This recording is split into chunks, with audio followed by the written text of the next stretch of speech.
Hello বন্ধুরা, আজকে বানিয়েছিলাম মিষ্টি দোকানের মতো হিঙের কচুরি।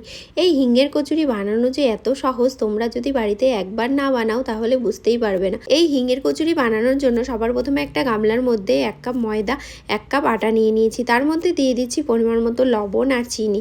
তারপর 3 চামচ সাদা তেল দিয়ে অল্প অল্প জল দিয়ে ময়দাটাকে ভালো মতন মেখে নিয়েছি। তারপর একটা বাটির মধ্যে 1/2 কাপ ছোলার ছাতু নিয়ে নিয়েছি। তার মধ্যে দিয়ে দিচ্ছি 1/2 চামচ হিং। আমি এখানে আবারও 1/2 চামচ দিয়েছি, টোটাল আমি এখানে 1 চামচ হিং দিয়েছি।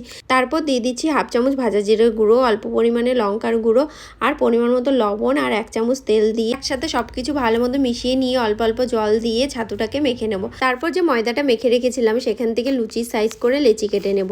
তারপর হাতের সাহায্যে গোল করে বাটির মতো শেপ দিয়ে মাঝখানে ছাতুর পুরটা ভরে লুচির মতন করে বেলে নেব।